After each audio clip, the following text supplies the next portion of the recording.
In the dead of night, while the world slept, a startling discovery would rewrite the history of mathematics. It began not with a genius in a lab coat or a prodigy at a chalkboard, but with a janitor's notebook left forgotten on a basement floor. What Professor Margaret Chen would find in those pages at 2:47 a.m.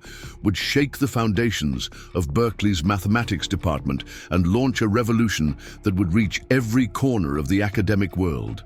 Before we jump back in, tell us where you're tuning in from. And if this story touches you, make sure you're subscribed, because tomorrow I've saved something extra special for you. The University of California at Berkeley had always been a fortress of intellectual pursuit, its Campanile Tower standing like a sentinel over decades of groundbreaking research. Within its weathered brick buildings and fog-kissed courtyards, the mathematics department held a secret that had haunted scholars for 8 decades. Room 394 in Evans Hall housed what they called the infinity paradox, a problem so complex, so seemingly impossible, that it had broken the careers of 17 professors and left countless graduate students fleeing to safer fields of study. The problem itself was deceptively elegant, written in faded white chalk on a blackboard that no one dared erase. It consisted of a single equation involving infinite sequences that somehow produced finite results. The contradiction defied every principle of mathematical logic. Yet the proof supporting the paradox was bulletproof. Professor Emeritus Dr. Harrison Webb had first proposed it in 1943, just before his mysterious disappearance from the university. Some said the problem drove him mad. Others whispered that he had discovered something so profound, so dangerous, that he had been forced to vanish for his own protection. For 8 decades, the infinity paradox had stood untouched, uncommented upon, unsolved. It had become less of a mathematical problem and more of a philosophical monument to the limits of human understanding. Graduate students would dare each other to stare at it for more than 5 minutes. The brave ones who tried would emerge pale and shaken, muttering about seeing patterns that shouldn't exist, watching the equation move when their professors weren't looking. Dr. Margaret Chen arrived at Berkeley in the spring of 2019, the youngest department head in the university's history. At 34, she was brilliant, driven, and unafraid of the university's darker legends. She had spent her career demolishing mathematical barriers that others deemed impossible, and the infinity paradox represented the ultimate challenge. Where 17 professors had failed, she saw opportunity. Where others saw madness, she saw mystery waiting to be unraveled. Margaret's first encounter with the paradox was on a rain-soaked Tuesday evening in September. She stood alone in room 394, the fluorescent lights humming overhead like mechanical bees. The chalk equation seemed to pulse with its own life, defying her to understand its secrets. She pulled out her phone and photographed it from every angle, filling her notebook with observations, sketches, and theories. Hours passed like minutes as she lost herself in the beautiful nightmare of the equation. As the clock struck midnight, Margaret realized she wasn't alone. A soft, shuffling sound echoed from the hallway, accompanied by the rhythmic squeak of mop bucket wheels.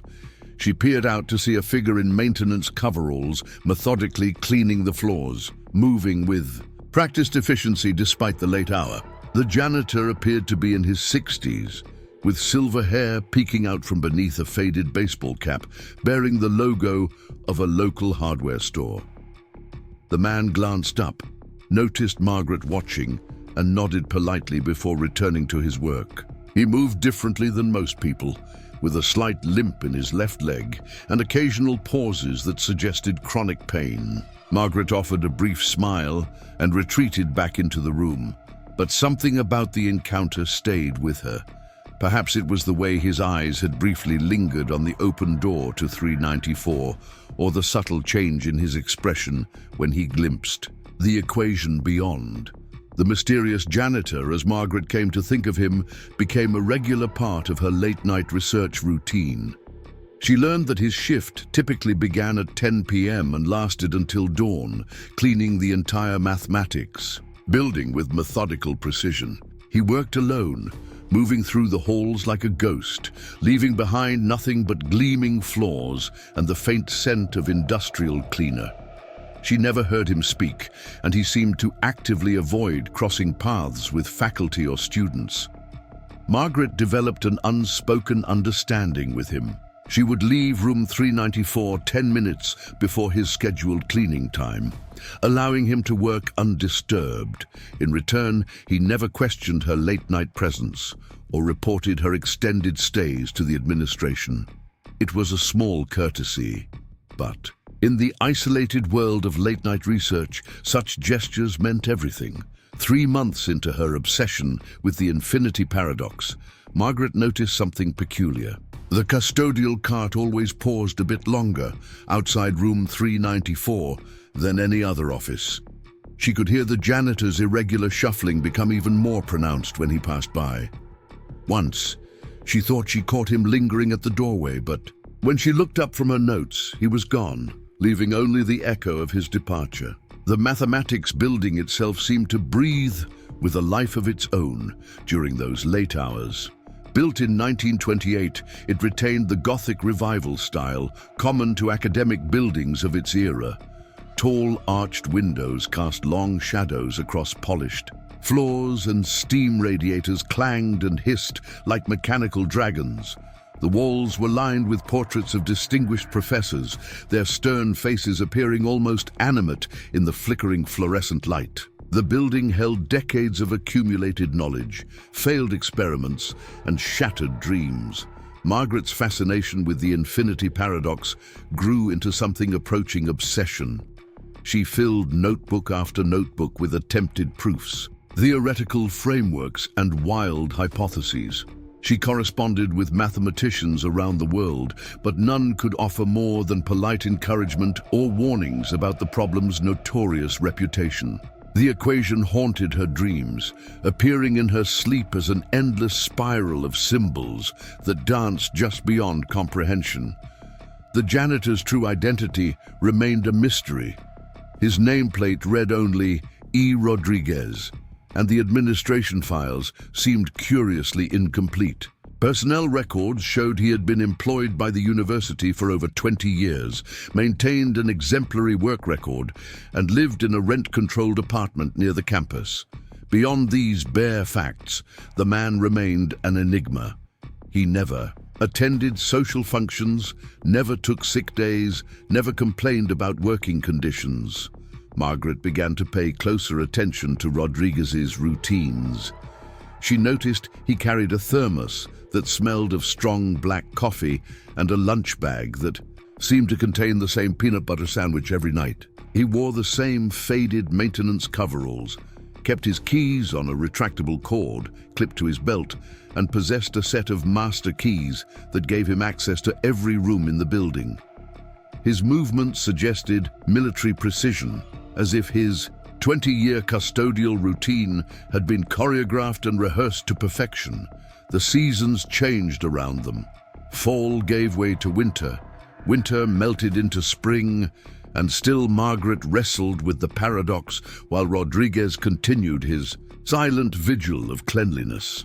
They had developed a strange kinship despite never exchanging a word. Margaret would sometimes catch herself listening for the sound of his cart, finding comfort in the regularity of his presence during her loneliest research hours. One particularly challenging night in May, Margaret nearly gave up entirely. She had been staring at the equation for 6 hours straight, her eyes burning and her mind refusing to process another symbol.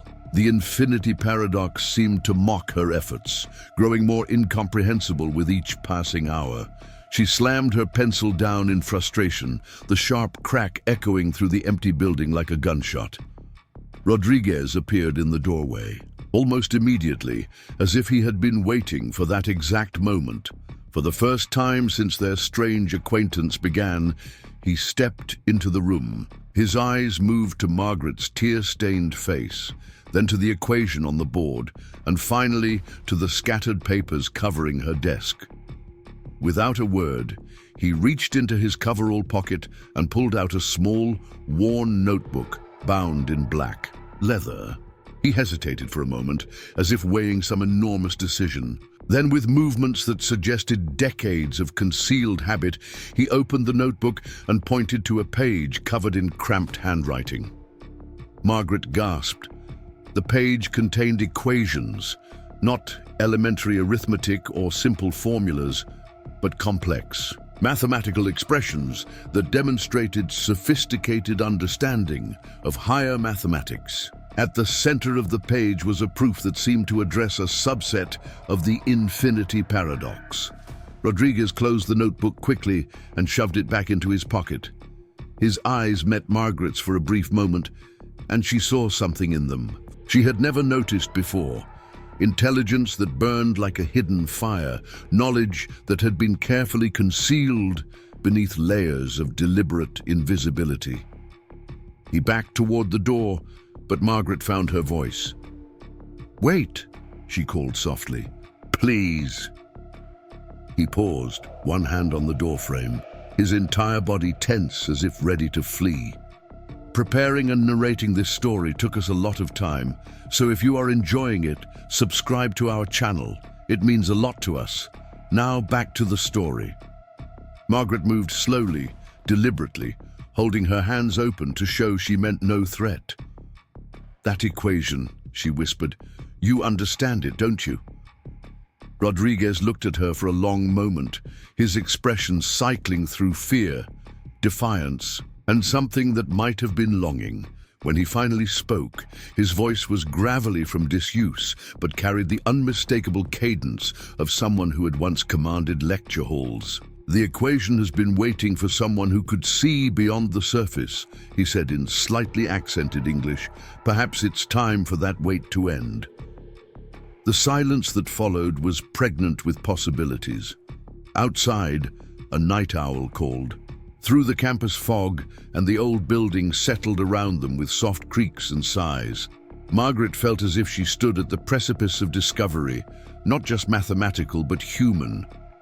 Here was a man who had spent 2 decades hiding in plain sight, carrying secrets that could revolutionize their field. "Will you tell me your real name?" Margaret asked gently. Rodriguez smiled for the first time since she had known him, transforming his weathered face completely.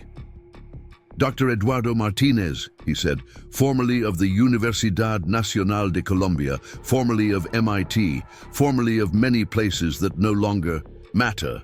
But tonight, if you're willing to listen, I'm simply someone who has been waiting 20 years for the right person to find me."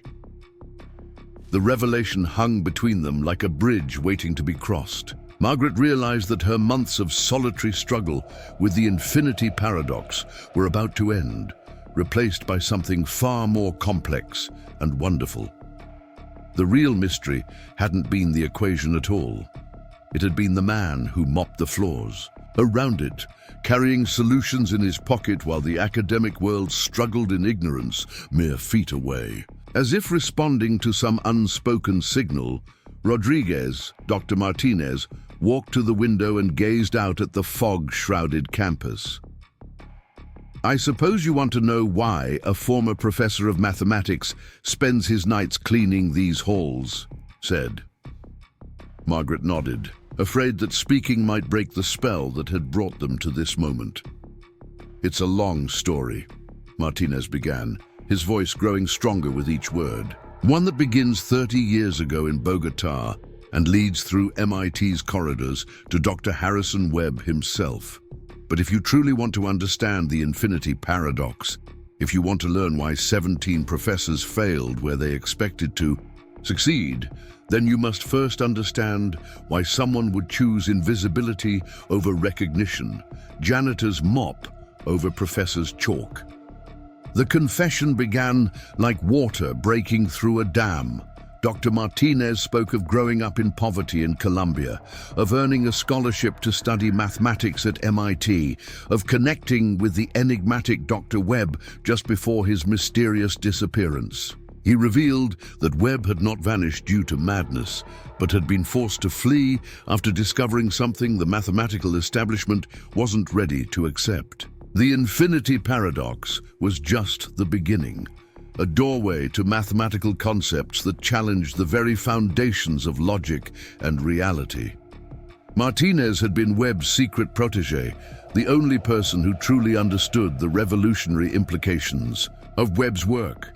When political and academic pressures mounted against Webb, Martinez had helped him escape, but he had stayed behind, accepting the role of guardian for Webb's legacy. For 30 years he had watched and waited, cleaning the building that housed the paradox, preserving its secrets while maintaining his cover as an invisible maintenance worker. "I have spent every night for 20 years in this building," Martinez said, his eyes never leaving the fog outside.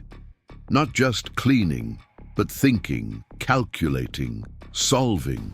Dr. Webb left behind more than just the infinity paradox. He left a complete mathematical framework that could revolutionize how we understand infinity, time, and the nature of mathematical truth itself. I've been its caretaker, its protector, waiting for someone with both the skill and the character to receive it. Margaret felt her world shifting beneath her feet. Everything she thought she knew about her field, her building, even her own research suddenly seemed like mere shadows of a deeper reality. "Why me?" she asked. "Why now?" Martinez turned from the window, his expression serious but kind. "Because you've been asking the right questions in the right way. Most who encounter the paradox try to solve it through pure logic, through traditional mathematical assault. You've been trying to understand it, to listen to what it's really saying. And because," he paused, reaching again for his notebook, "Dr. Webb always said that when the time was right, the paradox would choose its own heir." He opened the notebook again, this time turning to a page near the back. Written in Dr. Webb's careful handwriting were the words, "The solution will come not from the brilliant but from the humble, not from the teacher but from the student, not from the cleaner but from the cleaned. When Professor meets Janitor at 2 a.m., mathematics will be reborn." Margaret stared at the page, feeling a chill run down her spine. The prophecy, if that's what it was, seemed to describe their exact situation with eerie accuracy. "He knew," she whispered. "Somehow he knew this would happen." Martinez nodded slowly. Dr. Webb understood that mathematics is not just logic and proof, but intuition and connection. He saw patterns that others missed, not just in equations, but in people, in time, in the dance between knowledge and destiny. He told me I would recognize his successor when they appeared. And he was right. The foundation of Margaret's understanding continued to crack and shift. Everything she thought she knew about academic hierarchy, about merit and recognition, about the nature of discovery itself, was being challenged. Here was a man who possessed some of the most profound mathematical insights in history, content to remain invisible while lesser minds received acclaim for far simpler achievements. "Tomorrow, everything changes," Martinez said, closing the notebook with deliberate finality. "Tonight was meant for revelation. Tomorrow begins the real work. Are you prepared for what that means?" Margaret looked around room 394, at the paradox that had tormented her for months, at the man who had been hiding in plain sight for decades. The fluorescent lights hummed overhead, and somewhere in the building, a steam pipe clanged its metallic song. The ordinary world of late-night janitorial duties and desperate academic research was about to be transformed into something extraordinary. "Yes," she said, surprised by the steadiness of her own voice. "I'm ready." Martinez smiled again, and this time Margaret noticed how his eyes crinkled with genuine warmth. "Then let's begin with the first lesson Dr. Webb taught me," he said. "The greatest discoveries come not from solving problems, but from understanding why they were created. The infinity paradox isn't a barrier to be overcome. It's a doorway to be opened." As if on cue, the campus clock tower chimed 2 a.m., its brass notes floating through the fog like ancient prayers.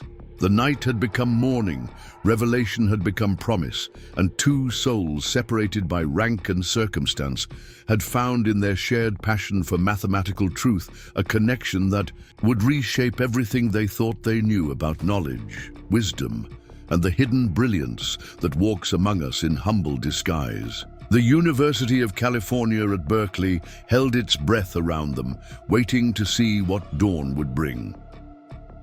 The first part of the story concludes here, with Margaret and Dr. Martinez standing on the threshold of a discovery that would not only solve the 8-decade-old infinity paradox, but revolutionize the entire field of mathematics. Tomorrow, we'll explore how their collaboration would face skepticism, resistance, and the challenging journey of bringing hidden knowledge into the light. The morning came grey and hesitant through Berkeley's perpetual fog. Margaret had barely slept, her mind cycling through the previous night's revelations like a formula seeking its proof. She arrived at Evans Hall before dawn, her heart pounding as she approached room 394. Everything looked exactly as she had left it, the infinity paradox still glowing in white chalk on the blackboard, her scattered notes covering the desk. But the atmosphere had changed. The room no longer felt like a prison of failed attempts. It hummed with possibility. Dr. Martinez arrived precisely at 7:30 a.m., not with his custodial cart, but carrying a worn leather satchel and dressed in khaki pants and a navy sweater that had seen better decades. Without his maintenance coveralls, he looked smaller but somehow more solid, as if revealing his true identity had restored physical substance to his presence. He nodded to Margaret and carefully closed the door behind him. For a moment, they stood in silence, yesterday's professor and janitor now transformed into collaborators. The weight of 8 decades hung between them like a held breath. Dr. Martinez moved to the window and pulled the blinds, creating a cocoon of artificial twilight. Then he turned to the blackboard and stared at the infinity paradox, as if seeing it for the first time. "Before we begin," he said, his voice carrying more authority than it had possessed in the darkness, "you must understand what happened to Dr. Webb." The mathematical community painted him as mad, obsessed, driven to insanity by his own equations. But that was never the truth. He paused, running his fingers along the chalk equation. Harrison Webb discovered something that challenged not just mathematical principles, but the very nature of how we perceive reality. The infinity paradox was his gift to the future, a breadcrumb trail for those ready to follow. Margaret settled into a chair, her notebook open but forgotten. What kind of discovery drives a professor to abandon everything? Martinez smiled grimly. Imagine discovering that infinity isn't just a mathematical concept, but a fundamental property of existence that our brains are wired to ignore. Webb found equations that described how infinite processes manifest in finite reality, how time itself might be an infinite loop compressed into our linear perception. He moved to the blackboard and traced the paradox's central symbol with one finger.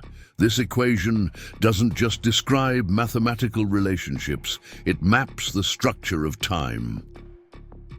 The room seemed to contract around them. Margaret felt a familiar vertigo she had experienced countless times while staring at the paradox, but now she understood its source.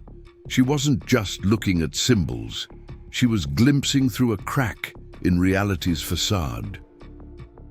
Dr. Martinez reached into his satchel and withdrew 3 notebooks, each bound in different worn leather. These are Dr. Webb's private journals. The first contains the theoretical framework that led to the infinity paradox. The second explores the practical implications of his discoveries. The third... He hesitated, clutching the smallest volume. The third journal is why he disappeared. Before Margaret could respond, a knock echoed through the room. Both froze.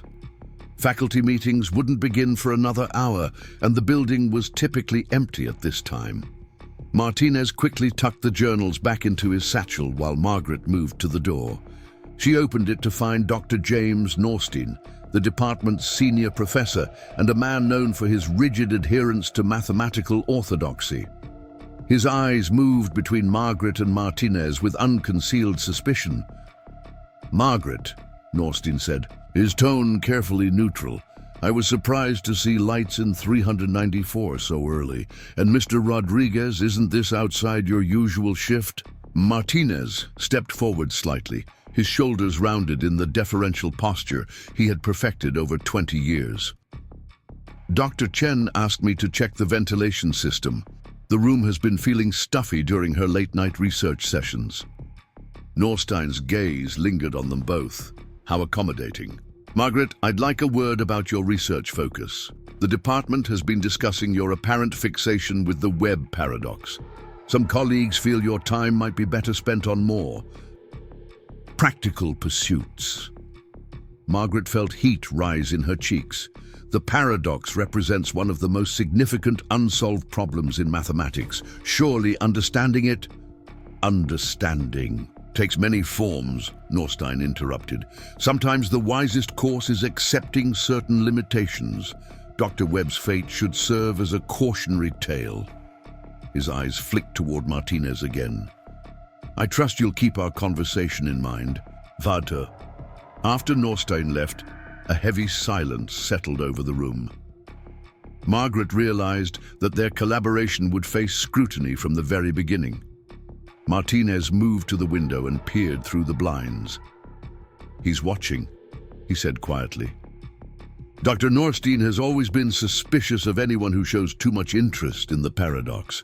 He was here when Webb disappeared, helped orchestrate the cover-up that followed." Margaret's breath caught. "Cover-up?" Martinez turned from the window. Dr. Webb didn't simply vanish. He was forced out. The mathematics establishment feared his discoveries could destabilize their entire field. Imagine if someone proved that fundamental mathematical principles were incomplete, that reality operated according to rules we couldn't perceive. The implications terrified them. He retrieved the journals again, this time moving with urgent purpose. "We need a safer place to work. If Norstein is already suspicious, it won't be long before the entire department knows about our collaboration." Martinez paused, studying Margaret's face. "There is a place, but reaching it requires trust, complete trust. Are you prepared for that?" Margaret thought of her comfortable life as department head, her research sabbatical, her tenure track that promised decades of security. All of it suddenly seemed fragile compared to the possibility of understanding something truly revolutionary. "Yes," she said, surprised by her certainty. "I'm ready." Martinez nodded and gathered his possessions. "Then follow me, but not too closely. We're going to visit a place that hasn't been disturbed for 20 years." They left room 394 separately, Martinez departing first with his custodial supplies as camouflage. Margaret waited 5 minutes before following, her heart pounding as she navigated the familiar corridors that suddenly felt alien. She had walked these halls hundreds of times, but never noticed the details Martinez now revealed through subtle gestures. A loose floor tile that concealed a spare key, a portrait of a long-dead mathematician whose eyes seemed to track their movement, a section of wainscoting that appeared slightly different from the rest. The building's sub-basement was accessed through a service elevator Margaret had never used. Martinez operated it with a special key that bypassed the normal security floors. They descended past the cafeteria level, past the storage areas, into a realm of pipes and mechanical systems that hummed with industrial purpose. The air grew cooler and carried the scent of old concrete and machine oil. At the end of a corridor lined with massive heating units, Martinez stopped before what appeared to be a utility closet. He produced an intricate key, unlike any university key Margaret had seen.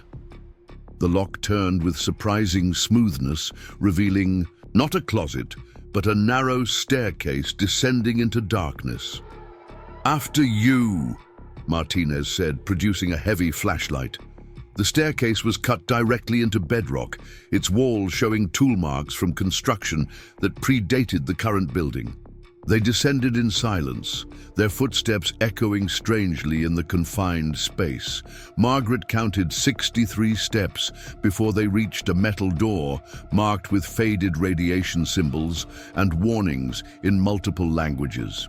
Martinez noticed her expression. "Don't worry.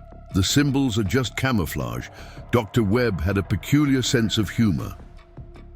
The door opened onto a room that defied all expectations. While the university above struggled with outdated technology and cramped offices, this underground chamber featured state-of-the-art equipment spanning several decades of cutting-edge electronics. Computer monitors lined one wall, their screens dark but ready. Mathematical instruments Margaret recognized from physics textbooks occupied custom-built tables. The walls themselves were covered with whiteboards bearing equations so complex they seemed to writhe in the artificial light. "Welcome to Dr. Harrison Webb's true laboratory," Martinez said, moving to a panel of switches. "For 30 years, I've maintained this place exactly as he left it. Every equation, every experiment, every failed proof and successful breakthrough, all preserved and waiting." Light flooded the room as ancient fluorescence flickered to life. Margaret gasped. The space was enormous, extending far beyond what the building's footprint should have allowed. Alcoves and side chambers contained specialized equipment, each clearly designed for specific mathematical experiments. The air itself seemed charged with intellectual energy, as if the room remembered every brilliant moment that had occurred within its walls. Martinez walked to a particular whiteboard covered with equations that made the infinity paradox look elementary. This is where Dr. Webb made his final breakthrough, the proof that destroyed his career and changed everything. Margaret approached slowly, feeling the same vertigo that accompanied her encounters with the paradox. But these equations were different. They seemed to pulse with their own rhythm, creating patterns that suggested movement through dimensions she couldn't quite grasp. "He called it the temporal equation," Martinez explained.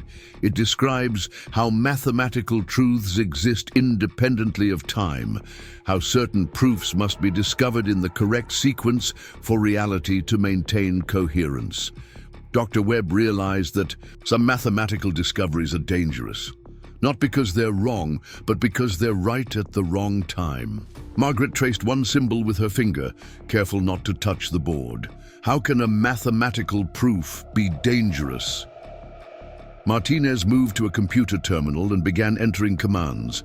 The monitors around the room flickered to life, displaying graphs, equations, and simulations that seemed to move with organic fluency, because mathematics is the language of reality itself. Change the mathematics, and you change what's possible. Dr. Webb discovered that consciousness itself might be a mathematical phenomenon, that our perception of linear time could be a necessary illusion protecting us from infinite recursive loops. The room's computers began running simulations that hurt to watch directly. Patterns emerged and dissolved, creating visual representations of mathematical concepts that existed beyond three-dimensional space. Margaret felt her understanding stretching, reaching toward ideas that threatened to overwhelm her rational mind. The infinity paradox in room 394 is a simplified version of these equations, Martinez continued. A training ground. Dr. Webb designed it to prepare future mathematicians for the concepts you're seeing now. He gestured toward the writhing simulations. But the mathematics community wasn't ready. They drove him into exile rather than face the implications of his work. Margaret sank into a chair, struggling to process the magnitude of what she was seeing. Why are you showing me this? Why trust me with something so dangerous? Martinez powered down the simulations, returning the room to merely overwhelming instead of incomprehensible. Because the mathematics world is finally ready. Technology has advanced enough to verify Dr. Webb's theories. Young mathematicians like yourself are approaching problems with new perspectives, unencumbered by the orthodoxies that paralyzed previous generations. He pulled out a modest notebook and handed it to her. This contains the first steps toward understanding. Dr. Webb designed a curriculum, a careful progression that allows the human mind to adapt gradually to these concepts. Margaret opened the notebook, finding handwritten exercises that seemed almost simple after what she had just witnessed. But looking closer, she realized each problem was designed to expand perception, to build mental frameworks capable of handling increasingly impossible concepts. "How long?" she asked. "How long will it take to understand?" Martinez smiled. "Sadly, Dr. Webb spent 40 years developing these ideas. I've spent 30 years preserving and extending them. But you, Margaret, you have advantages we never possessed. Modern computing power, quantum mathematics, a generation raised on concepts that would have seemed like magic to us." He paused, looking around the laboratory with obvious affection. "With dedication and the right guidance, perhaps 5 years to truly comprehend the basics. A lifetime to explore the implications. A lifetime." Margaret felt the weight of the commitment settling on her shoulders. Above them, the university continued its daily rhythm, students attending lectures, professors grading papers, committees debating mundane administrative concerns. None of them suspected that beneath their feet lay knowledge that could revolutionize human understanding of reality itself. "What happened to Dr. Webb?" she finally asked. "Where is he now?" Martinez moved to a locked filing cabinet and withdrew a single photograph. It showed an elderly man with kind eyes standing on a beach, waves lapping at his feet. He wore a simple fishing hat and smiled with the contentment of someone who had found peace. "Costa Rica," Martinez said. He built himself a new life, far from mathematical politics and academic ambition. I correspond with him occasionally. He knows about you, Margaret. He's been waiting for the right person to continue his work. The photograph felt warm in her hands, as if the old man's contentment could be transmitted through the image. "Does he know I'm here? That we're doing this?" Martinez nodded. He knew years ago. Dr. Webb has a peculiar gift for seeing patterns in time itself.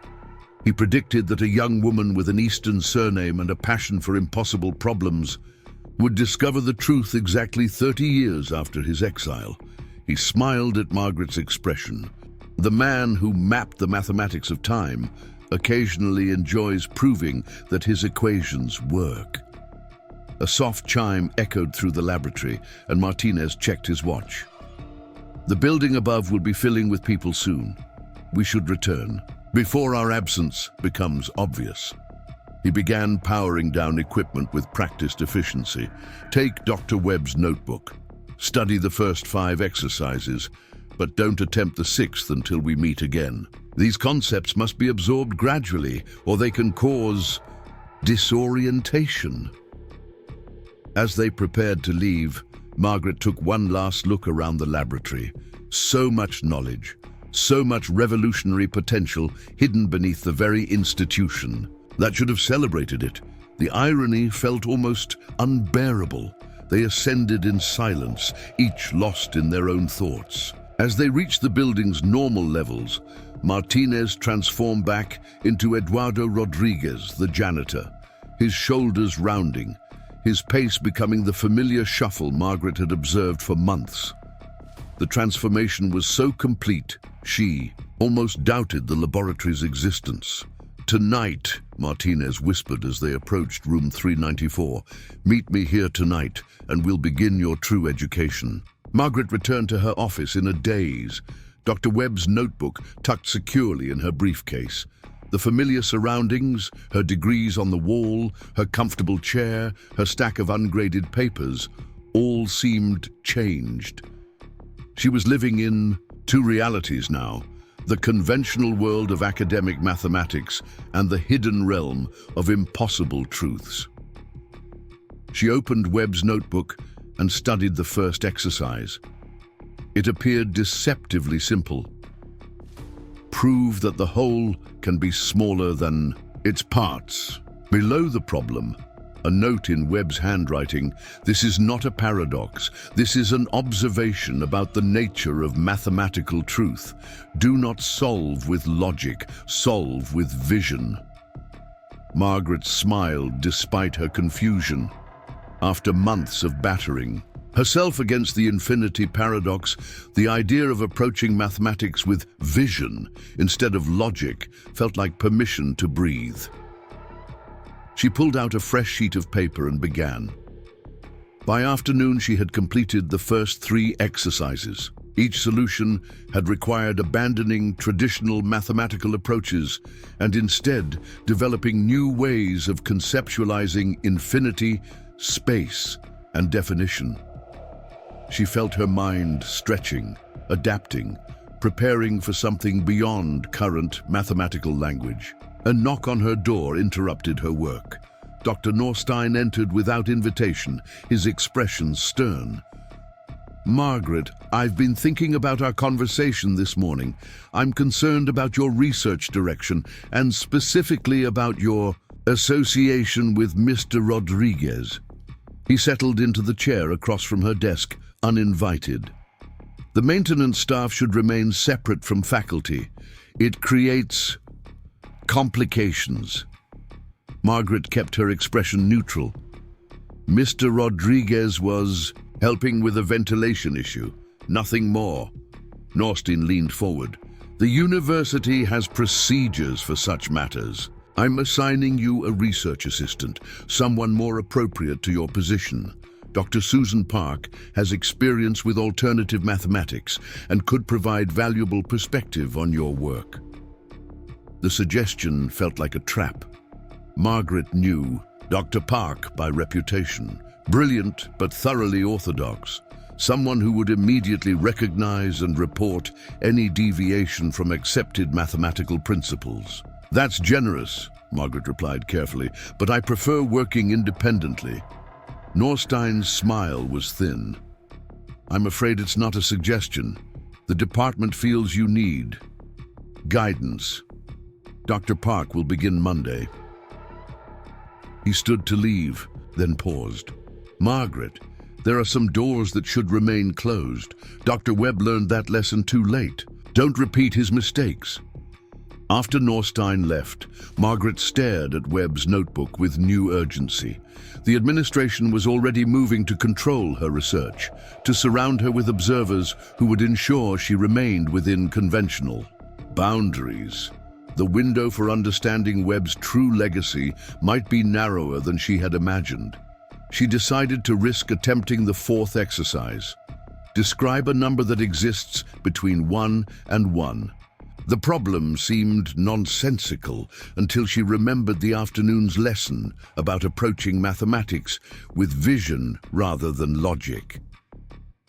She closed her eyes and tried to see the space between identical numbers. Hours passed. The sun set outside her window, and Evans Hall gradually emptied. Margaret remained at her desk, lost in contemplation of impossible mathematics. When she finally looked up, the building was dark except for security lighting. She had missed her intended dinner, forgotten to check her email, abandoned all pretense of normal academic life. As she packed her things to leave, Margaret realized she was changing, not just her understanding of mathematics, but something more fundamental. She felt as if she were becoming someone new, someone capable of bridging the gap between ordinary human perception and the vast mathematical reality that surrounded them. The transformation had begun, and there was no returning to the simple world of conventional equations and traditional proofs. Dr. Webb's legacy was awakening in her, and she could feel it reshaping her understanding of not just mathematics, but existence itself. Tonight, her real education would begin. Tomorrow, her old life as a conventional academic would effectively end. Margaret gathered her courage and headed toward room 394, ready to take the next step into the impossible. Dr. Susan Park arrived on Monday morning with an efficiency that made Margaret's stomach clench. Petite and sharp-featured, she carried herself with the confidence of someone who had never encountered a mathematical concept she couldn't dissect and categorize. Her briefcase was leather, organized, and seemed to exhale the scent of institutional authority when she opened it. "Dr. Chen," Park said, extending a perfectly manicured hand, "I'm looking forward to reviewing your work on the antiquated paradox. Dr. Norstein has briefed me on your unique approach." Margaret accepted the handshake, noting how Park's eyes immediately began cataloging the contents of room 394. She observed the scattered papers, the multiple coffee rings on the desk, the way Margaret had arranged her workspace for maximum contemplation of the infinity paradox. Everything would be reported back to Norstein, filtered through Park's lens of mathematical orthodoxy. "I've brought some standard frameworks that might help organize your research," Park continued, producing a stack of neatly bound papers. "Sometimes the old problems benefit from modern systematic approaches." Margaret glanced at the frameworks and immediately recognized them as variations on techniques that had failed for 80 years. Park was here not to assist, but to constrain, to ensure that any progress followed acceptable channels, leading nowhere revolutionary. "That's thoughtful," Margaret replied diplomatically. "Perhaps you could start by familiarizing yourself with my current notes. I need to attend to some administrative matters." She left Park examining her deliberately incomplete research files and headed to the basement. She found Martinez in the mechanical room, apparently adjusting valve settings on a massive heating unit. When he saw her approach, he glanced around carefully before speaking. "We have a problem," he whispered. "Dr. Park has security clearance for areas that should be restricted. She's been asking the maintenance staff about unusual activity in the building." Margaret felt her pulse quicken. "How long before she discovers the laboratory?" Martinez wiped his hands on a rag, the motion allowing him to scan their surroundings again. "The entrance is well concealed, but if she's specifically looking for something irregular..." He paused. "We need to accelerate your training. Tonight, we begin the advanced exercises." The day dragged with agonizing slowness.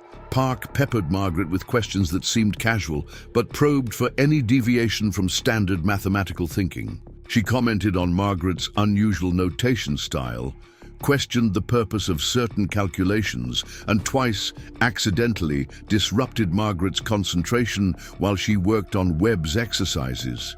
By evening, Margaret felt like a spy in her own office. She waited until the building settled into its nighttime quiet before venturing down to room 394. Park had finally left at 6 p.m., taking copious notes and promising to return early the next morning. Martinez was waiting in the basement laboratory when Margaret arrived. He had prepared a different workstation, this one featuring 3 monitors and a curious device that looked like a cross between a telescope and a microscope. The walls around this station were covered with equations that seemed to move when viewed peripherally. "Before we continue," Martinez said, "you must understand that we've reached a crucial threshold. The exercises you've completed have prepared your mind for concepts that violate standard mathematical logic. What you're about to see may be disturbing. He activated the monitors, displaying what appeared to be a simple geometric proof. This demonstrates one of Dr. Webb's core discoveries, the existence of mathematical truths that can only be perceived, never proven. Margaret studied the screen, initially seeing nothing unusual. Then, as her eyes relaxed, patterns began emerging that shouldn't exist. Lines that bent without curving, angles that added to more than 180 degrees while remaining flat, infinities that terminated in finite points. "It's impossible," she whispered, even as she watched it happen. "Precisely," Martinez replied.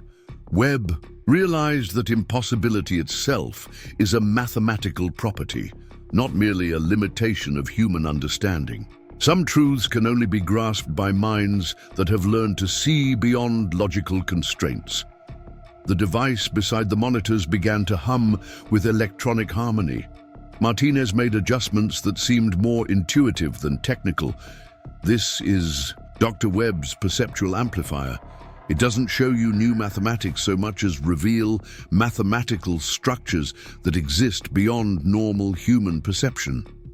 He gestured for Margaret to look through the eyepiece. She hesitated, remembering cautionary tales of scientists driven mad by glimpsing realities too vast for comprehension. But curiosity overcame fear, and she peered into the device. The laboratory disappeared.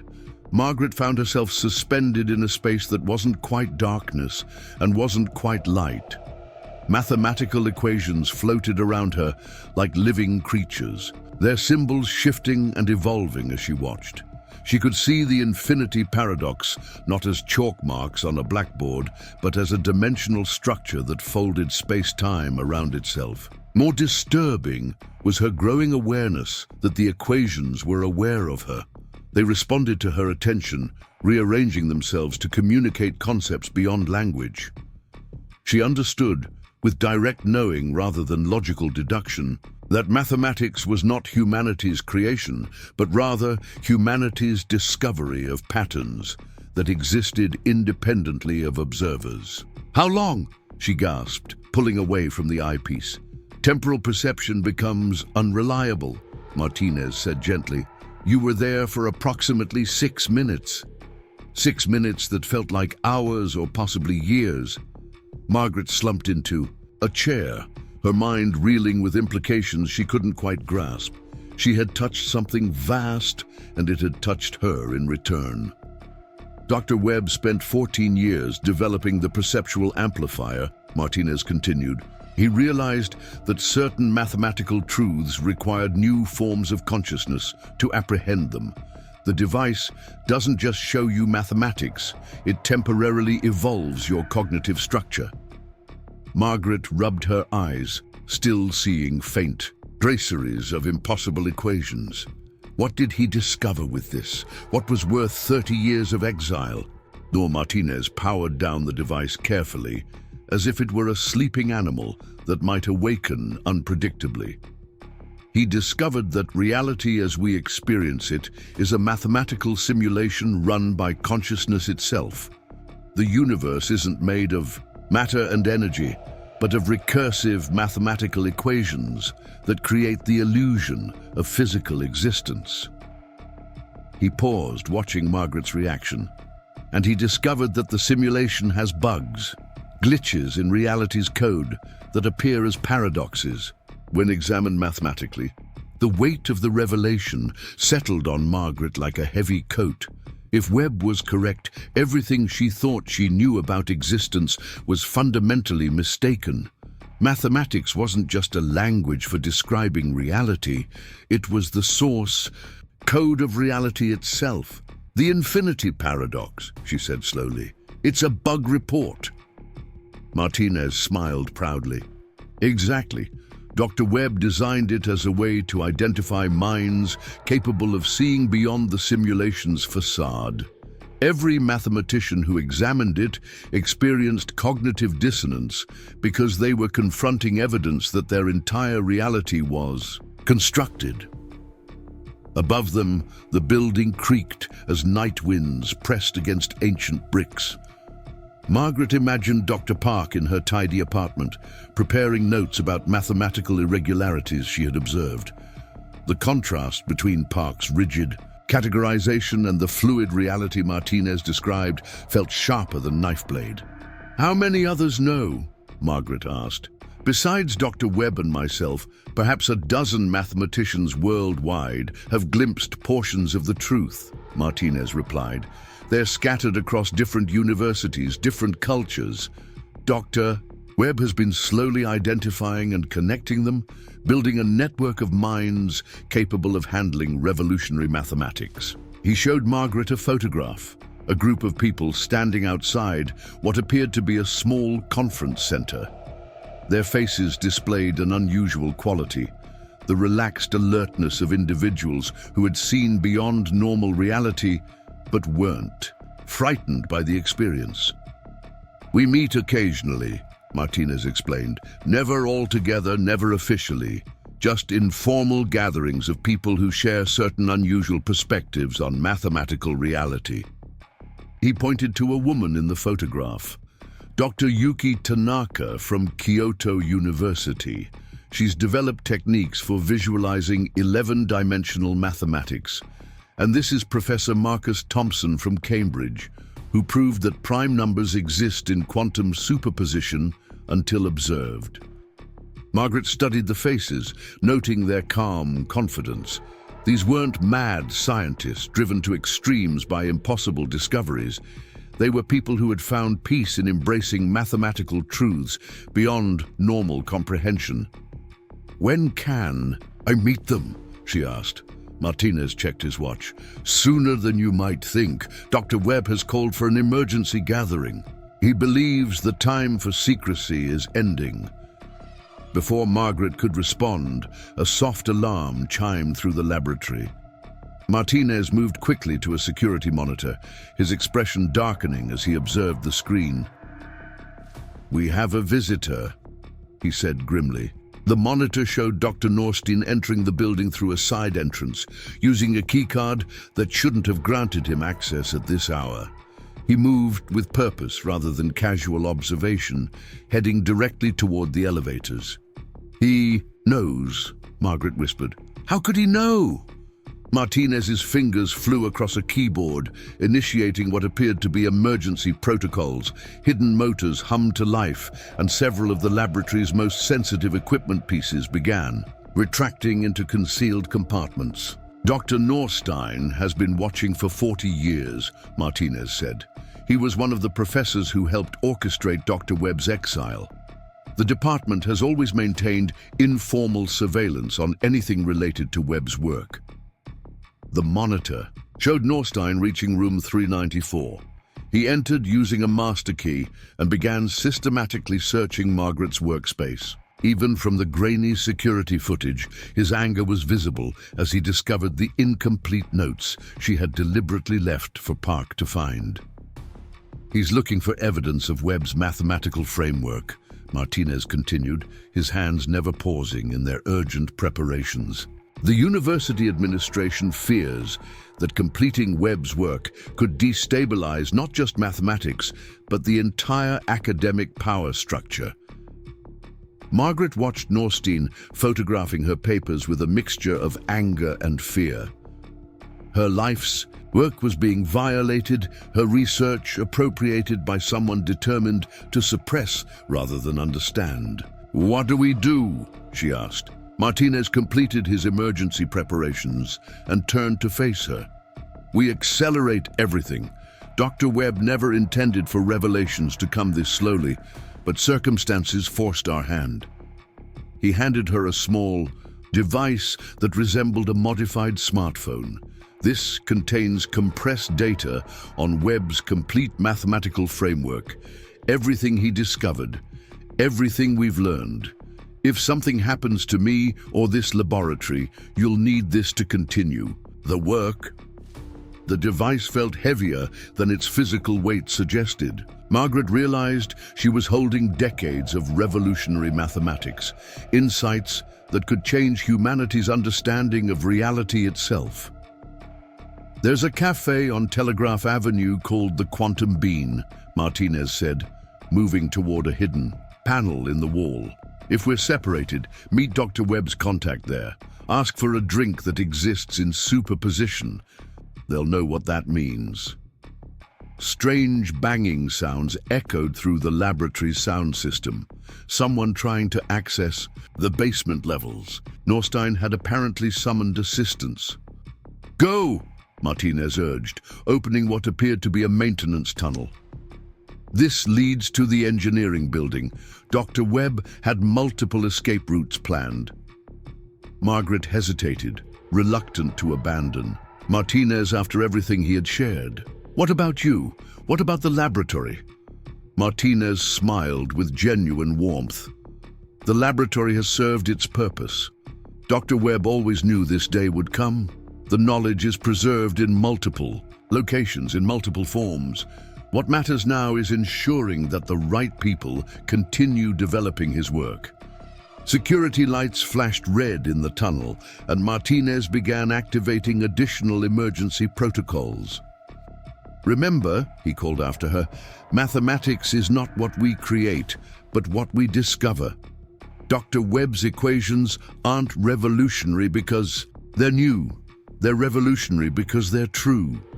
Margaret crawled into the tunnel, clutching Webb's device and her notebook. Behind her, she heard the laboratory transforming itself, hiding evidence of 30 years' work behind false walls and deceptive machinery. The building above continued its innocent deception, presenting the face of ordinary academic life while concealing revelations that challenged the nature of existence itself. The tunnel emerged in a supply closet in the adjacent engineering building. Margaret found herself in familiar territory, but feeling completely altered.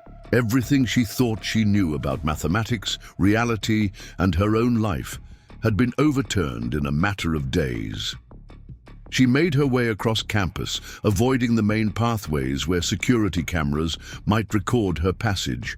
The device in her pocket seemed to pulse with importance, carrying 30 years of hidden mathematics and the promise of answers to questions she was only beginning to formulate. The Quantum Bean was exactly where Martinez had indicated, a small cafe wedged between a bookstore and a vintage clothing shop. Despite the late hour, it was open, filled with the kind of eclectic crowd that Berkeley attracted. Students with laptops, late-night philosophers, insomniacs seeking conversation over coffee. Margaret approached the counter, where a young barista, with purple hair and an advanced physics textbook, waited patiently. "I'd like a drink that exists in superposition," Margaret said, feeling foolish but following Martinez's instructions. The barista's expression immediately sharpened. "Large or small?" she asked. "Large, please." Without preparing any beverage, the barista leaned closer. "Table 7, in the corner. Someone's waiting for you." Margaret turned toward the indicated table and felt her world shift again. Sitting alone, wearing a simple sweater and reading a newspaper, was a man she recognized from the photograph Martinez had shown her. Dr. Harrison Webb himself had somehow traveled from Costa Rica to Berkeley, arriving precisely when she needed him most. She approached slowly, still processing the impossibility of the situation. Webb looked up as she neared, his eyes crinkling with kindness and barely contained amusement. "Dr. Chen," he said, his voice carrying traces of a British accent softened by years of tropical living. "You're precisely on time. Please sit. We have much to discuss." Margaret settled into the chair across from him, studying his face. He appeared younger than his 70-plus years, with the relaxed bearing of someone who had found peace with revolutionary knowledge. "How did you know?" she asked. "How did you know I'd be here?" Webb folded his newspaper carefully, revealing pages filled with mathematical equations rather than news. "Because I've been watching the probability waves converge for 30 years. Your collaboration with Eduardo was always highly probable. The timing of Norstein's intervention was mathematically predictable. Everything that happens next has been glimpsed in the equations, though free will still determines which potential future becomes actual. The casual mention of predetermined probability and free will coexisting made Margaret's head spin. She pulled out Webb's device, setting it gently on the table. "Eduardo said you have complete answers," she said, "about the nature of reality, about mathematics underlying everything." Webb smiled. "I have maps to territories you can't yet imagine. But completion is an illusion, Margaret. The mathematics I've discovered doesn't end mystery. It reveals infinitely deeper mysteries." He gestured to the device. "What Eduardo gave you contains tools, not answers. The real work comes in learning how to ask questions that reality wants to answer." A commotion outside interrupted their conversation. Through the cafe's windows, they could see security vehicles gathering around the mathematics building. Flashing lights painted the night in urgent colors. Norstein found the laboratory, Webb observed without apparent concern. He'll discover it empty, of course. Eduardo has had 30 years to perfect evacuation procedures. Margaret felt a pang of worry for Martinez. Is he safe? Did he escape? Webb's smile deepened. "Eduardo is many things, Margaret. Defenseless is not among them. He and I didn't spend 3 decades preparing for this night only to be caught off guard by James Norstein's predictable reactions." The certainty in Webb's voice reassured her slightly. She looked around the cafe, noting how several patrons seemed unusually alert to their conversation. The purple-haired barista was reading the same advanced physics textbook, but Margaret noticed equations in the margins that definitely weren't part of the original text. "Who else is involved?" she asked. "How many people know about your work?" Webb sipped a drink that hadn't been there moments before, a cup that seemed to shimmer with its own light. "The network is larger than you imagine, but smaller than we need. Mathematics of this magnitude requires not just individual brilliance, but collaborative understanding. Reality itself demands multiple perspectives before it reveals its deeper secrets." He reached into his jacket and withdrew a small silver key, unlike anything Margaret had seen. "This opens a door in Building 302, Level B3, behind the Graduate Computer Lab. You'll find resources there that will help you understand what you've started to learn." Margaret accepted the key, its metal strangely warm against her palm. "What about the university? About Norstein and the administration? They won't simply ignore what happened tonight." Webb's expression grew more serious. "The next few days will be challenging. The mathematics establishment fears change more than ignorance. But Margaret, you've already crossed a threshold you can't uncross. The mathematical reality we've shown you exists whether or not conventional academia acknowledges it." Outside, more vehicles arrived at the mathematics building. Margaret could see figures moving purposefully between shadows, conducting what appeared to be a thorough search of the facility. "What do I do next?" she asked. Webb leaned forward, his voice dropping to barely above a whisper. "You have 3 choices. Return to conventional mathematics and pretend none of this happened. Flee and continue Webb's work in exile. Or stay and fight for mathematics' proper recognition within the academic establishment." He paused. Each choice has consequences. Each choice changes the future in ways that ripple across decades. Margaret thought of the undergraduate students attending her classes, of graduate students struggling with conventional proofs, of brilliant minds trapped by mathematical orthodoxy. She thought of Martinez, spending 20 years as a janitor to preserve revolutionary knowledge. She thought of the perceptual amplifier and the impossible equations that had revealed reality as a mathematical simulation. "I can't just pretend," she said finally, "not after seeing what I've seen." Webb nodded approvingly. "Then your real education begins tomorrow, but for tonight you should rest." What you've experienced requires time to integrate, and what comes next will demand every resource you possess. He stood to leave, moving with the easy grace of someone much younger. Margaret, one final thing. The infinity paradox in room 394. It was never meant to be solved. It was meant to prepare minds for the real paradox, that mathematical truth is more fundamental than physical reality, yet reality shapes the mathematics we're capable of discovering. With those cryptic words, Webb disappeared into the cafe's crowd. Margaret looked around but couldn't spot him among the late-night patrons. It was as if he had simply faded from existence, leaving only the key and the device as evidence of their encounter.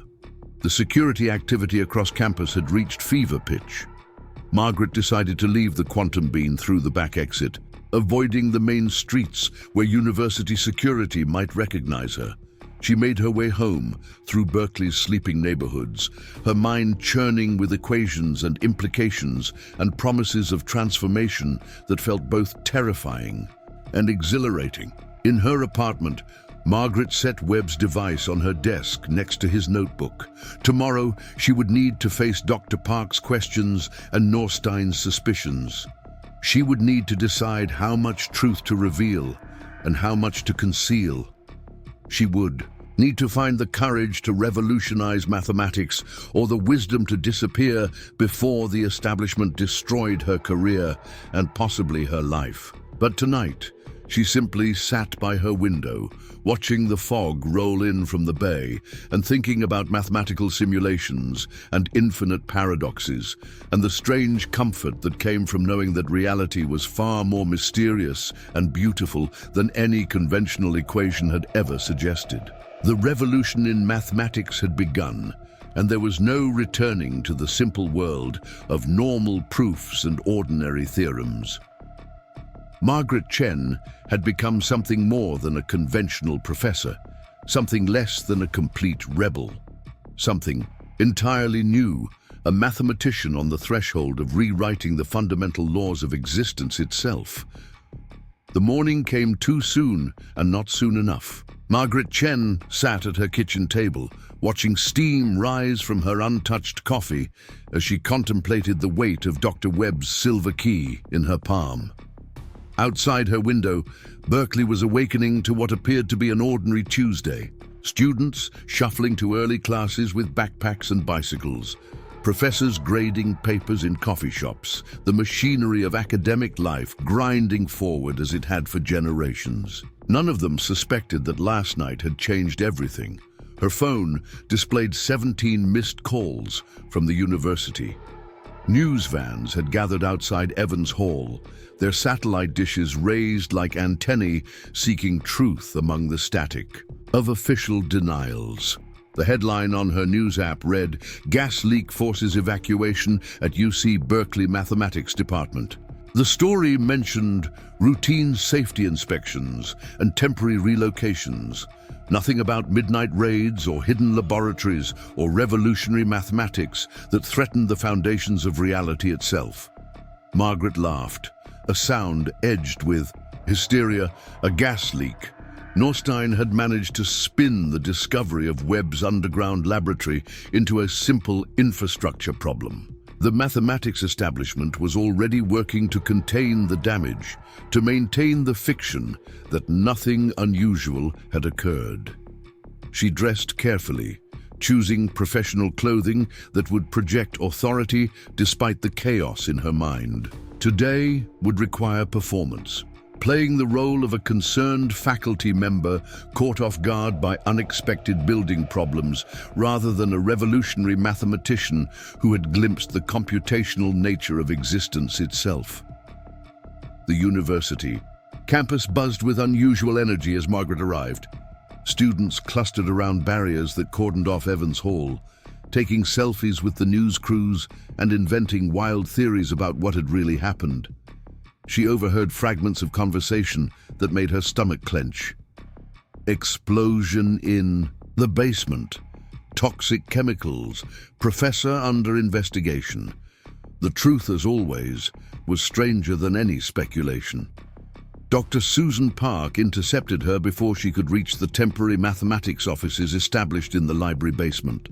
Park's usually perfect composure showed cracks, wrinkled clothing, shadow under her eyes, the tight smile of someone working very hard to maintain control. "Dr. Chen," Park said, falling into step beside her. "Such drama last night.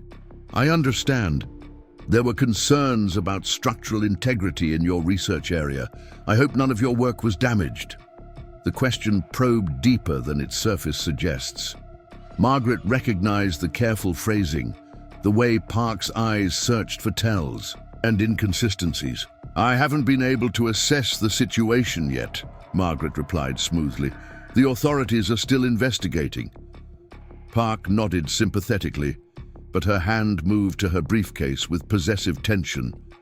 "Of course, though I did manage to photograph your notes yesterday, for safety purposes, you understand, in case anything was lost during the incident." The casual mention of photographed notes felt like a spider walking across Margaret's spine. Park hadn't just been observing, she had been preparing, creating evidence that could be used against both Margaret and anyone associated with unusual mathematical research. They reached the temporary offices, a converted study hall filled with folding tables and borrowed equipment. Other faculty members looked up as they entered, their expressions mixing curiosity with carefully maintained distance. Margaret realized that rumors had already begun circulating, that her association with whatever had happened at Evans Hall was becoming public knowledge. Dr. Norstein sat at the far end of the room, surrounded by papers and looking every inch the besieged administrator. When he noticed Margaret's arrival, his face hardened with barely suppressed anger. He stood abruptly, knocking over his chair, and strode toward her with purpose that made the entire room fall silent. "Dr. Chen," he said loudly enough for everyone to hear, "we need to discuss your research immediately. There have been irregularities that require explanation." Margaret felt every eye in the room focus on her. Graduate students pretended to work while listening intently. Junior faculty members exchanged meaningful glances. The accusation hung in the air like incense, heavy with implication. "Of course," Margaret replied, matching his volume. "I'm happy to answer any questions about my work." Norstein gestured toward a small office that had been set up behind makeshift partitions. As they walked, Margaret noticed Dr. Park following at a discreet distance, her phone already recording. The improvised office contained 2 chairs, a borrowed desk, and an atmosphere of barely contained hostility. Norstein closed the door and immediately dropped his administrative mask. His face was flushed, his hands shaking slightly as he spread photographs across the desk. "What is this?" he demanded, pointing to images of Margaret's notes. "These symbols, these equations, they match patterns we've been watching for 40 years. Margaret examined the photographs with forced calm. Park had indeed captured her work, but fortunately only the deliberately incomplete versions she had left for observation. The real breakthroughs remained hidden in her memory and in the devices Webb had provided. "Their exploration of alternative mathematical notation," she said truthfully. "I've been investigating whether different symbolic systems might reveal new perspectives on classical problems." Norstein's laugh was bitter. "Alternative notation, is that what you call it?" He pulled out more photographs, older ones, some clearly from files dating back decades. "These are Harrison Webb's notations, his mathematical signature. How did you access his private research?"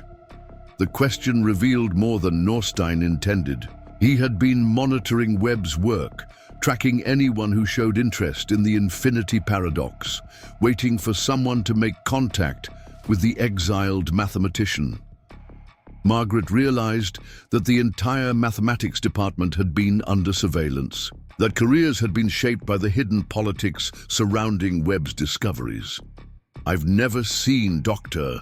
Webb's private research," Margaret said carefully. "I've been working independently on the paradox, developing my own approaches." Norstein leaned forward, his voice dropping to a whisper filled with decades of frustration and fear. We know about the janitor. Eduardo Rodriguez disappeared last night, vanished without a trace after 30 years of employment. We know about the basement laboratory. We found the hidden entrance, though the space itself was empty. Margaret's heart raced, but she maintained her expression of professional confusion. I'm not sure what you're implying. If Mr. Rodriguez had concerns about building safety and decided to leave, that's hardly suspicious given last night's events. Concerns about building safety, Norstein repeated sarcastically. The man spent 20 years mopping floors while carrying letters of recommendation from MIT's most prestigious professors.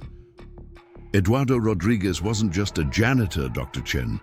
He was Dr. Eduardo Martinez, mathematical physicist, quantum theorist, and Harrison Webb's last known collaborator. The revelation hung between them like a challenge. Norstein was revealing cards he had held for decades, demonstrating the depth of surveillance and the extent of knowledge the establishment had accumulated about Webb's network. You've been watching him for 20 years, Margaret asked. Watching and doing nothing? Norstein's expression hardened. Watching and protecting this institution from the kind of mathematical extremism that destroyed careers and reputations 40 years ago. Webb's theories weren't just wrong, Dr. Chen. They were dangerous. They attracted brilliant minds and drove them toward intellectual suicide. Margaret felt anger building in her chest. Dangerous how? By suggesting that mathematical truth extends beyond what current orthodoxy accepts? By suggesting that mathematics is more than human creation? Norstein snapped. Webb's final papers claimed that mathematical laws existed independently of human consciousness, that reality itself was some kind of cosmic calculation. The man lost his grip on the distinction between theoretical models and actual existence. Oh, the irony was almost unbearable. Norstein was describing exactly what Margaret had learned to be true, but framing it as evidence of mental instability rather than revolutionary discovery. The perceptual amplifier had shown her that Webb's supposedly delusional theories were sophisticated observations about the nature of existence itself. A knock interrupted their confrontation. Dr. Park entered without invitation, her expression combining excitement with carefully concealed triumph. Dr. Norstein, she said, I think you need to see something. We've detected unusual cellular activity in Dr. Chen's office, specific radio frequencies that shouldn't exist in a standard academic building. She produced a device that looked like a combination Geiger counter and sophisticated spectrum analyzer. Red lights blinked urgently, and electronic tones suggested the presence of something that violated normal electronic protocols. What is that? Margaret asked, genuinely curious about the technology. Park smiled thinly. A device designed to detect quantum computational anomalies. It was developed specifically to monitor for signs of advanced mathematical manipulation. Technologies. Her eyes fixed on Margaret's coat pocket, where Webb's device rested hidden. Technologies that certain rogue mathematicians might use to enhance their perceptual capabilities. The room felt suddenly smaller, the walls pressing inward with accusation and threat. Margaret realized that the mathematics establishment had been preparing for this confrontation for decades, developing tools specifically designed to detect and counter Webb's innovations. Norstein gestured impatiently. Show her. Park activated the device and pointed it toward Margaret. Immediately, the readings intensified, the red lights blinking faster as electronic tones rose in pitch and urgency. There, Park said with satisfaction. Definitive evidence of exposure to anomalous mathematical technologies.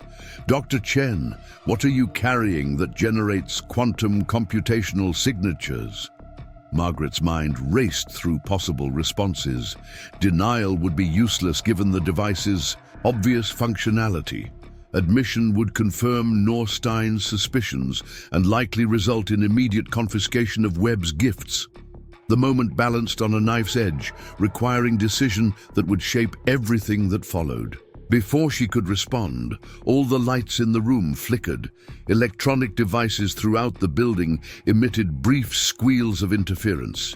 For a few seconds, the normal electromagnetic background of modern civilization seemed to stutter, revealing the complexity of signals that usually remained invisible. Park's detector went haywire, its readings spiking beyond measurement before shutting down completely. Emergency lighting activated, casting the room in red shadows that made everyone's faces appear demonic. Through the partition walls, they could hear commotion from the main area, confused voices, equipment malfunctioning, phones losing signal simultaneously. "What's happening?" Norstein demanded, moving toward the door. Margaret felt a strange calm descend over her. She recognized the electromagnetic disturbance as something beyond normal technological failure.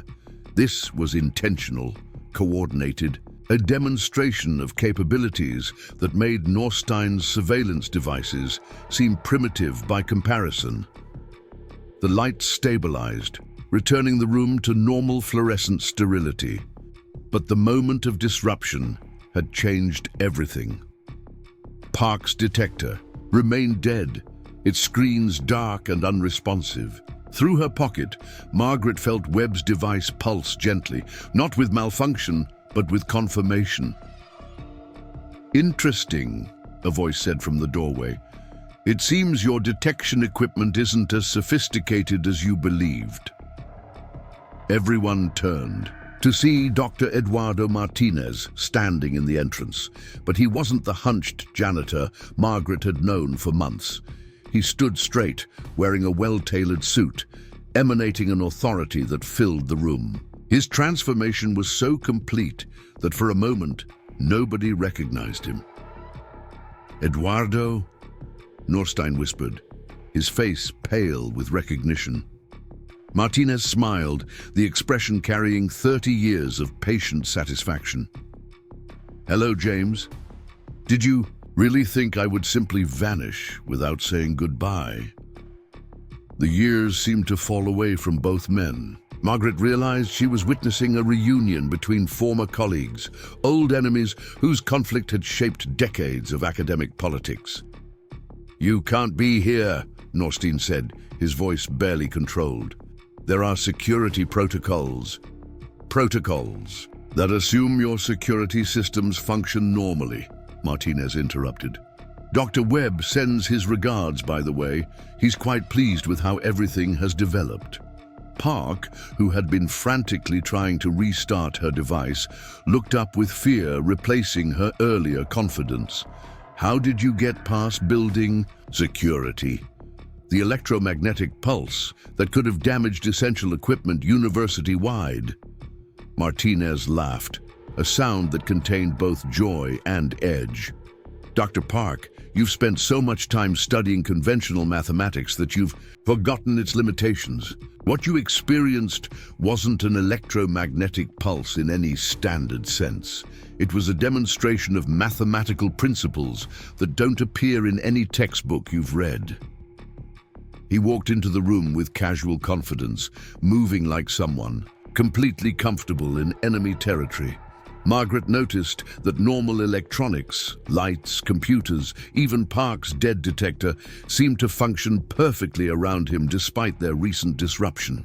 "Dr. Chen," Martinez said, nodding respectfully, "I trust you've had time to process Dr. Webb's gifts." Margaret felt Park and Norstein's attention sharpen, their suspicions confirmed by the casual mention of gifts from the exiled mathematician. "Some gifts require time to understand," Margaret replied carefully. Martinez's smile broadened. "Indeed, though I suspect current circumstances are accelerating your education." Norstein stepped forward, his administrator's mask slipping to reveal naked desperation. "Eduardo, this has gone far enough. Whatever Webb discovered, whatever you've been preserving all these years, it ends now. The university won't allow this institution to be destroyed by mathematical fantasies. Fantasies, Martinez repeated thoughtfully. Tell me, James, in 40 years of denying Dr. Webb's work, have you ever actually attempted to understand it? Or have you simply assumed that anything beyond conventional mathematical boundaries must be delusion? The challenge hung in the air. Norstein's face showed the struggle between intellectual curiosity and institutional loyalty, between the mathematician he had once been and the administrator he had become. Understanding isn't the issue, Norstein said finally. Accepting that mathematics describes reality is different from claiming that mathematics creates reality. Webb crossed that line and it led to chaos. Martinez nodded slowly. Chaos. Yes, I suppose it would appear that way to those committed to maintaining orderly delusions. He reached into his jacket and withdrew a device similar to the one Webb had given Margaret. Dr. Chen, would you mind demonstrating the 5th exercise for our colleagues? Margaret understood immediately. The 5th exercise dealt with visualizing mathematical structures that existed in spaces between dimensions. It was one of the first that required abandoning conventional spatial reasoning. She hesitated, aware that any demonstration would forever change her relationship with the university and possibly put her in physical danger. But looking at Martinez's confident smile and remembering the beauty of the mathematics she had glimpsed, the choice became clear. Margaret pulled Webb's device from her pocket, ignoring Park's sharp intake of breath and Norstein's expression of dismay. She activated it with the sequence Martinez had taught her, watching as the room filled with soft, colored light. What happened next defied simple description. The air itself became writing surface, equations appearing in three-dimensional space around them.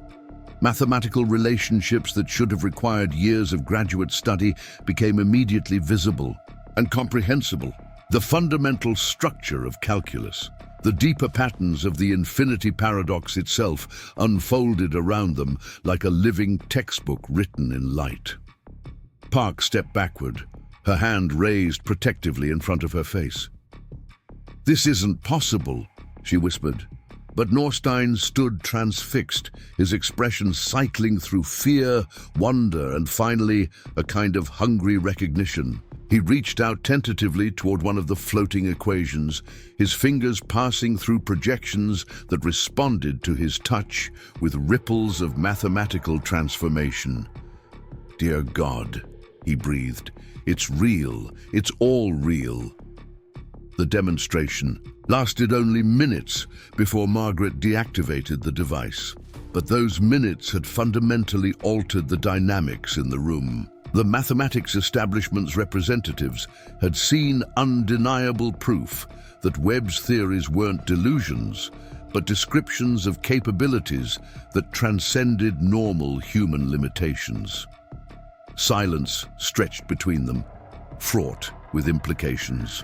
Finally, Norstein spoke, his voice uncertain for the first time since Margaret had known him. "What do you want from us?" Martinez exchanged glances with Margaret. In that moment, she realized that this confrontation had been carefully orchestrated. Webb, Martinez, and their network had been preparing for this revelation, waiting for the right moment to emerge from hiding. "We want what Dr. Webb always wanted," Martinez said. "Recognition that mathematics is larger than human institutions can contain. Acknowledgement that truth doesn't require your permission to exist." He moved to the window, gazing out at the campus where students and faculty continued their daily routines, unaware that everything they understood about mathematics was about to change. "The network has decided," Martinez continued. 40 years of secrecy ends today. Dr. Webb's complete mathematical framework will be published simultaneously across 12 universities worldwide. The proof that reality is mathematical computation will no longer be hidden from peer review. Norstein sank into his chair, suddenly looking every day of his 70 years. The peer review process will destroy you. No journal will accept papers that claim mathematics precedes physical reality. You misunderstand, Martinez replied gently. We're not asking for acceptance. We're simply making the knowledge available. Truth has a way of being self-evident. Once proper tools for perceiving it become available, he produced several devices identical to Webb's, setting them on the desk. These are gifts for the mathematics department. Use them or don't. Share them or hide them. But know that starting today, anyone who truly wants to understand mathematical reality will have access to the tools necessary for such understanding.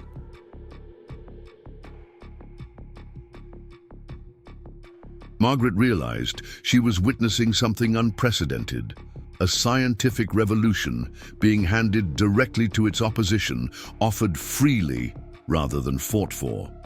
The generous gesture carried more power than any confrontation. Dr. Park, who had remained silent during most of the exchange, finally found her voice. What makes you so certain that reality will support your claims? That other mathematicians will accept such radical departures from established principle? Martinez smiled, with infinite patience. Dr. Park, have you ever wondered why the infinity paradox exists? Why it has resisted solution for 80 years, despite the best efforts of brilliant minds? Park nodded, uncertain. Because it's not a mathematical problem in the traditional sense, Martinez explained. It's a test. Dr. Webb designed it to identify minds capable of perceiving mathematical reality directly, rather than through the filters of conventional notation and logic. Every mathematician who has stared at that blackboard has been taking an unconscious examination. He gestured toward the devices on the desk. These tools don't create new mathematics. They reveal mathematics that already exists, waiting for human perception to evolve enough to apprehend it. Margaret found herself thinking of all the students who had passed through Berkeley's mathematics department. How many brilliant minds had been constrained by limitations they didn't know existed. The possibility of liberation felt both terrifying and exhilarating. There's something else, Martinez added, his tone becoming more serious. Dr. Webb didn't just discover alternative mathematical frameworks. He found evidence that human consciousness itself is evolving toward greater mathematical sophistication. What you've seen today isn't just advanced technology, it's a preview of capabilities that our species is naturally developing. The claim was staggering. Martinez was suggesting that Webb's discoveries represented not just scientific advancement, but actual human evolution, a transformation of consciousness itself. Norstein stood abruptly, pacing to the wall and back. His entire worldview was crumbling, decades of certainty dissolving into possibility and terror. If you're correct, he said slowly, if mathematics truly precedes physical reality, then everything we understand about existence needs to be reconsidered. Now you're beginning to grasp the magnitude of what we're dealing with, Martinez agreed.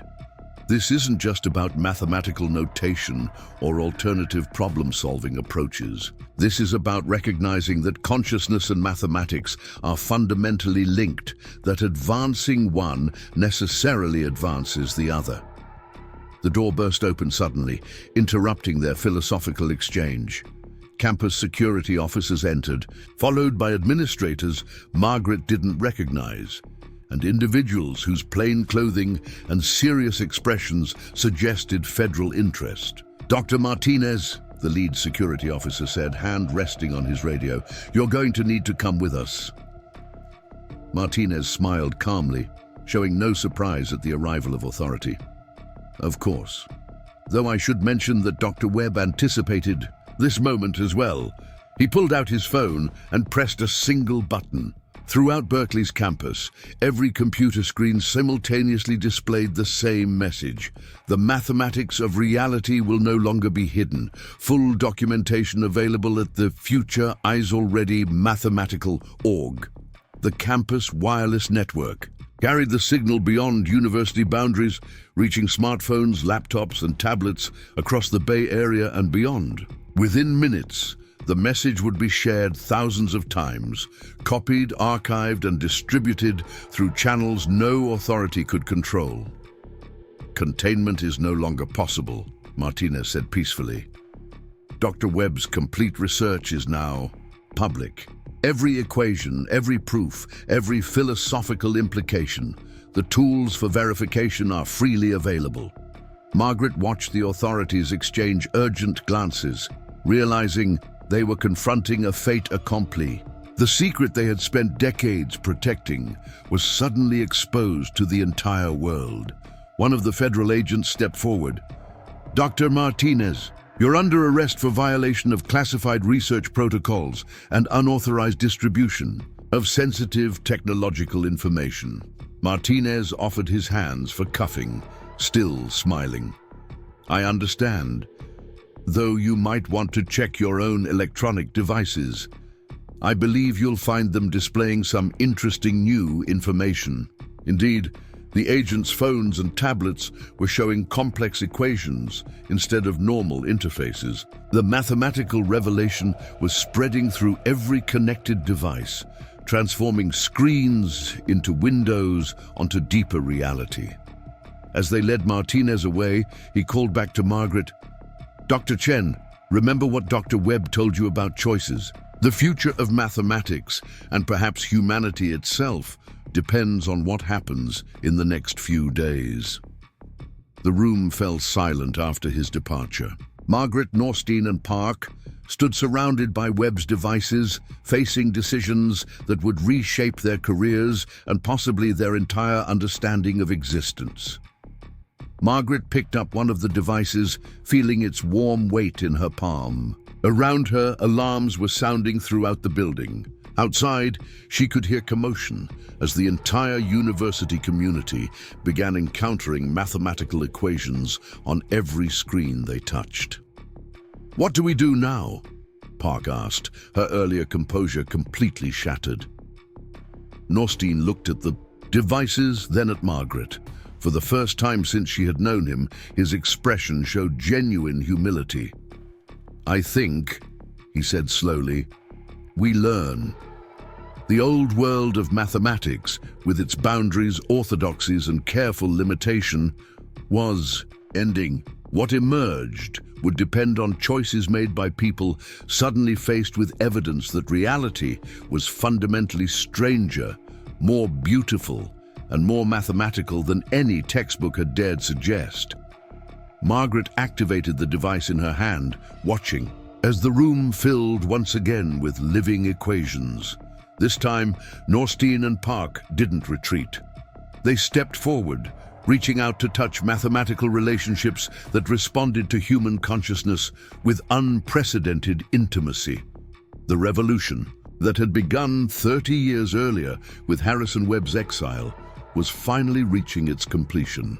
Mathematics was revealing itself as the secret source code of reality, and humanity was discovering that they were not just observers of mathematical truth, but participants in its continuous creation. Outside the window, Berkeley's campus buzzed with excitement and confusion as thousands of people encountered the same impossible equations on every digital device. The transformation was spreading beyond the university, beyond the academic world, into a society unprepared for, but desperately needing a new understanding of the mathematical nature of existence. The age of hidden mathematics was ending. The age of visible reality had begun. Margaret smiled as she watched her colleagues take their first steps into the larger mathematical universe that had always surrounded them. The girl who had cleaned their mugs and mopped their floors had preserved knowledge that would change everything. The professor, who had spent months wrestling with an unsolvable paradox, had discovered that the solution required not defeating the problem, but joining with it. As the devices continued their demonstration, filling the room with mathematical relationships that danced and evolved and responded to their very presence, Margaret understood that this was just the beginning. The real adventure, learning to live in a reality where mathematics and consciousness were revealed as partners in the cosmic dance of existence, was just starting.